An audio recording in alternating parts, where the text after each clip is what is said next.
Halo semuanya, jadi kali ini kita akan bahas apa aja sih materi yang dibahas atau rundown acara dari pelatihan dasar calon PNS golongan 3 angkatan 3 sampai 7 klasikal. Jadi ini yang disebut dengan klasikal. Jadi kalau klasikal itu adalah kita mengikuti kegiatan yang diadakan oleh Pusdiklat selama dari tanggal 18 sampai 25 Juli 2022. Nah, ini sebagai gambaran nih buat teman-teman yang akan mengikuti Latsar nantinya. Apa saja yang dibahas itu berkaitan dengan materi-materi seputar ASN. Misalnya di tanggal 18 Juli kita mengadakan kegiatan soal kebijakan pengembangan SDM aparatur dan nilai-nilai ASN. Selanjutnya adalah overview kebijakan pelatihan dasar dan juga sampai sekitar 7 hari itu kita melakukan evaluasi dari aktualisasi. Jadi proposal aktualisasi yang sudah kita kerjakan kemarin dan kita sudah melakukan aktualisasi di prodi atau fakultas masing-masing, maka selanjutnya adalah kita akan diundang oleh Pusdiklat Kemdikbudristek Dikti untuk melaksanakan presentasi. Jadi nanti di akhir itu kita nanti ada presentasi hasil aktualisasi kita di depan mentor, di depan coach dan lain sebagainya. Nah, ini materinya seputar ASN ya, teman-teman. Bisa dilihat rundownnya sebagai berikut.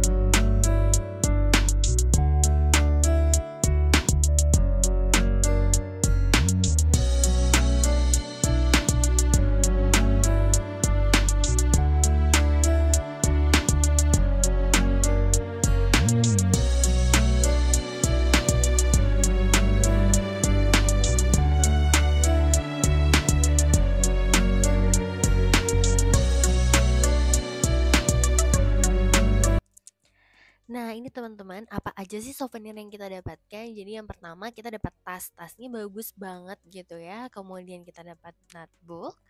Kemudian kita dapat juga masker dan juga baju untuk olahraga.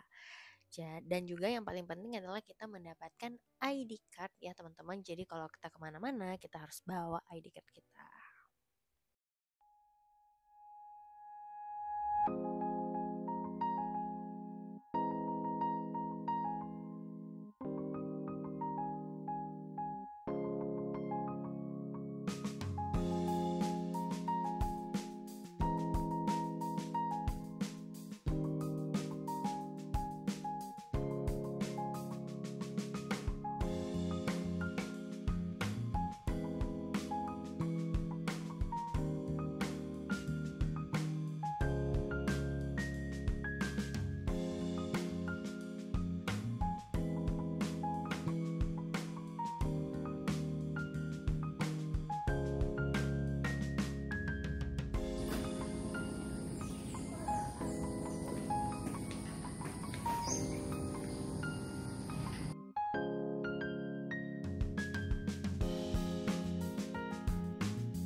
Ibu Kokom Kumala, Bapak Sultan Hasman, dan juga yang saya banggakan Bapak Taufik Marahman.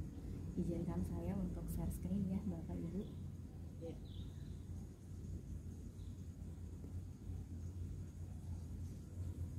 Baik, apakah sudah terlihat dan suara saya jelas? Mohon maaf Sudah. Bapak Ibu. Baik. Iya. Silakan Mbak.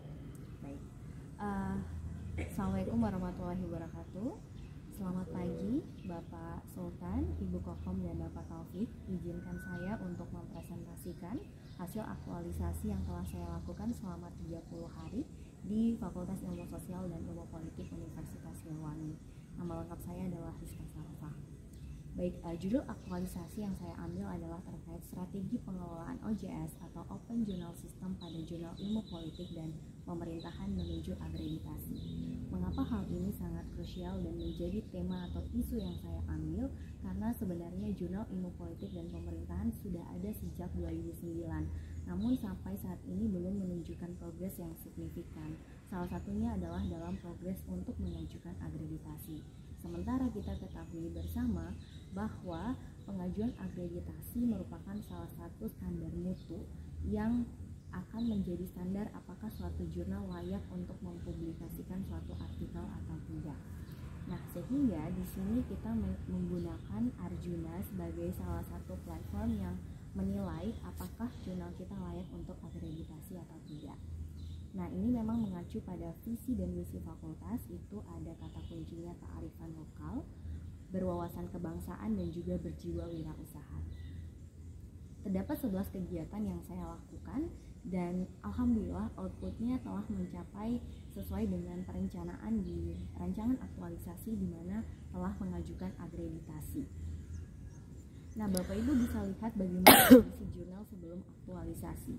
Di sini pada gambar layar pun tidak dimunculkan bagaimana judul-judul dari setiap artikel yang telah diterbitkan, bahkan belum memiliki doi. Doi itu adalah sebagai salah satu standar untuk akreditasi dan mengatakan bahwa suatu artikel itu layak. Yang kedua, Bapak Ibu bisa lihat di sini indeksingnya itu hanya Google Scholar. Itu sama sekali belum mencerminkan standar suatu akreditasi. Akreditasi itu harus memiliki berbagai indexing.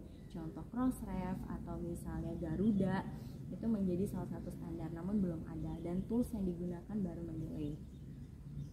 Nah, ini setelah aktualisasi Bapak Ibu bisa dilihat tampilan jurnal menjadi lebih menarik.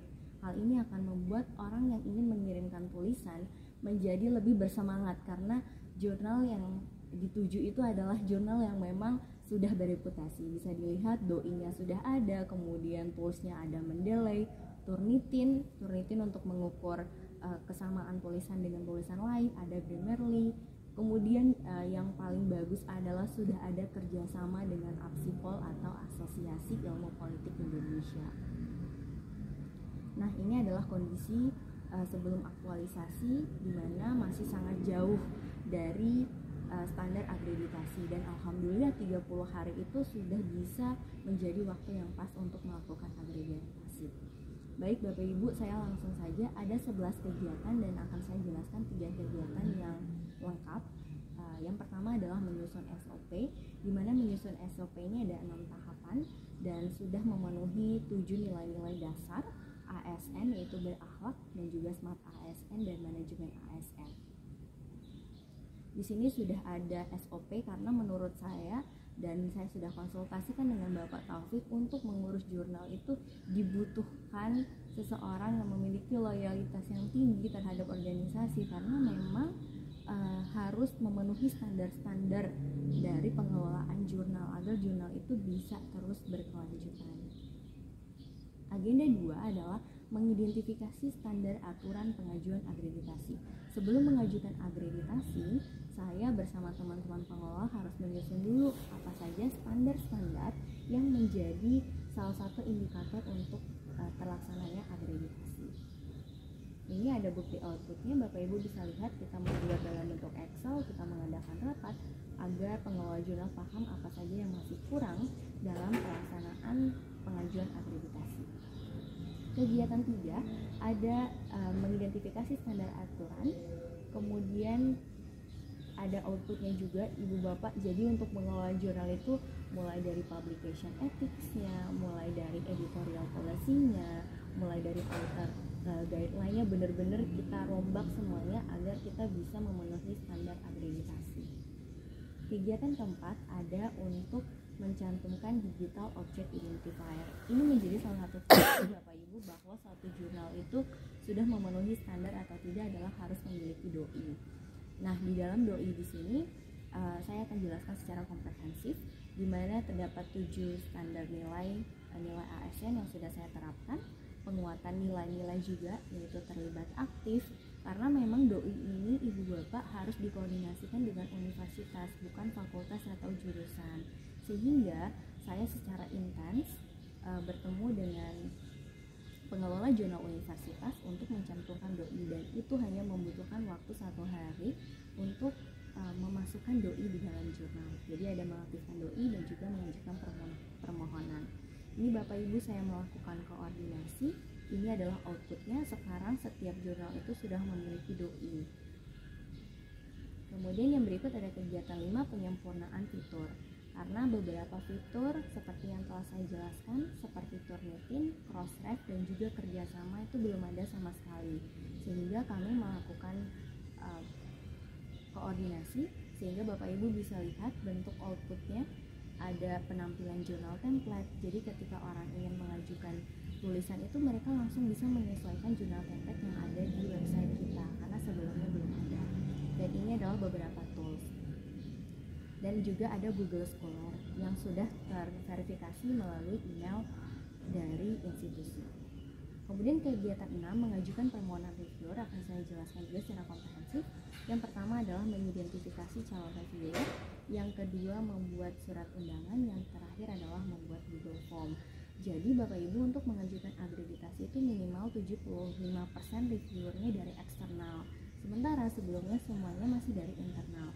Kemudian saya bersama pengelola jurnal melakukan rapat dan juga kami melihat bahwa sebenarnya kalau dari eksternal itu punya manfaat aktualisasi bagi stakeholder, membuka peluang kerjasama. Itu yang kami kedepankan, sehingga kami mengirimkan surat di beberapa stakeholder, di beberapa dosen yang sudah memang capable, sudah memiliki Scopus, sudah memiliki citasi yang banyak, dan sudah kami cantumkan di dalam website reviewer tersebut. Agenda 7, mengajukan permohonan indeksi pada rujukan digital atau Garuda. Bapak Ibu sebenarnya biasanya itu membutuhkan waktu 1 bulan untuk mengajukan Garuda, tapi ternyata walaupun terdapat masalah 1 atau 2 hari karena OAI-nya bermasalah, tetapi bersyukur banget gitu ya, karena Garuda ini bisa terindeks hanya dalam waktu 1 hari. Bapak Ibu bisa lihat kalau kita pencarian di Garuda, sekarang sudah menemukan jurnal ilmu politik dan pemerintahan terdaftar di Garuda. Padahal sebelumnya belum ada sama sekali. Nah, kalau tidak terindeks Garuda, kita tidak akan bisa mengajukan akreditasi. Kegiatan 8, mengajukan permohonan kerjasama dengan rumpun ilmu asosiasi. Dalam hal ini kita memilih Asosiasi Ilmu Politik Indonesia. Bapak Ibu dapat dilihat kita mengirimkan kerjasama MOU, dan juga kita bisa menampilkan logo di website jurnal. Kegiatan 9 adalah melakukan seminar bedah jurnal. Ini adalah menjadi salah satu program unggulan. Mengapa demikian? Karena untuk mengajukan akreditasi membutuhkan pendampingan yang komprehensif dari pakar. Salah satunya kami mengambil dari Universitas Pajajaran. Beliau merupakan editor in chief di Cosmogov. Bapak Ibu bisa lihat ini beberapa kegiatan bedah jurnal. Jadi dalam sehari itu kami langsung menginput data untuk mengajukan akreditasi karena semua persyaratan itu sudah terpenuhi. Jadi saya merasakan banget kalau misalnya aktualisasi juga tidak menuntut saya hanya menyelesaikan program, tapi dalam kegiatan saya terlibat sebagai MC, moderator. Jadi menurut saya Fakultas Ilmu Sosial dan Politik itu benar-benar menerima saya di dalam pelaksanaan aktualisasi. Kemudian kegiatan 10, kita melakukan review lagi terhadap kelengkapan isi jurnal, mana saja yang masih kurang, melakukan koordinasi dengan mentor, melakukan finalisasi. Nah, Bapak Ibu bisa lihat inputnya adalah kita membuat rencana tindak lanjut. Dan yang terakhir adalah menjadi goals dalam aktualisasi saya, yaitu mengajukan akreditasi. Bapak Ibu bisa lihat di sini kita sudah menginput di Arjuna dan hasilnya adalah memang 55,5 atau terindeks Sinta 4. Target kita memang 3, namun tidak semudah itu Bapak Ibu karena kami tidak bisa merubah substansi artikel yang telah terbit, sehingga fokus kami hanya bisa melakukan perbaikan pada manajemen jurnal. Namun kedepannya kami sangat optimis bahwa walaupun Sinta 4, tapi kami akan berjuang lagi agar setiap artikel yang terbit nanti itu harus punya kualitas agar kita bisa meningkatkan akreditasi. Nah, ada beberapa kendala tapi semua dapat terselesaikan. Nah, baik Bapak Ibu, saya memiliki sebagai penutup, saya memiliki testimoni dari Ibu Ketua Jurusan yang dapat saya tampilkan hanya 50 detik saja sebelum saya tutup.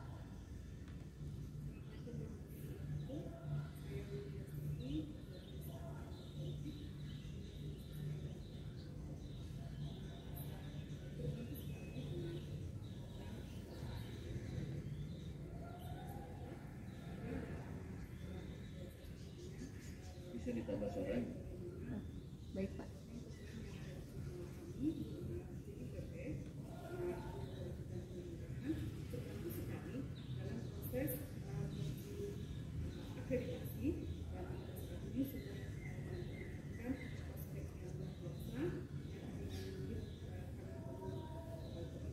Sama sekali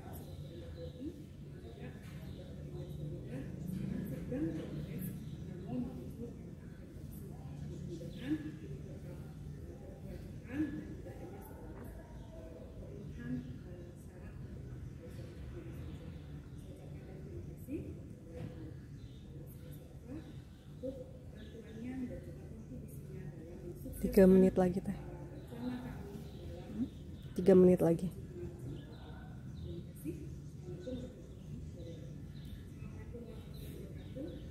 Baik, kemudian sebenarnya ada dari mentor, namun saya rasa nanti Bapak Taufik bisa memberikan testimoninya secara langsung. Dan saya mengucapkan terima kasih banyak kepada Bapak mentor, kepada coach, kepada penguji, dan kepada seluruh tim Pusdiklat yang telah bekerja keras dalam pelaksanaan aktualisasi. Dan yang saya harapkan adalah kedepannya jurnal JIPK bisa menjadi rujukan bagi para penulis dan juga bisa meningkatkan nilai evaluasi diri, karena sebenarnya hasilnya belum keluar, tapi dalam akreditasi itu kita mengajukan evaluasi diri. Nah, evaluasi diri sementara adalah 55. Kami akan bekerja keras untuk meningkatkan substansi jurnal agar bisa memiliki nilainya itu Sinta 2 atau Sinta 3. Baik, terima kasih banyak. Saya akhiri. Wabillahi taufiq wal hidayah. Wassalamualaikum warahmatullahi wabarakatuh.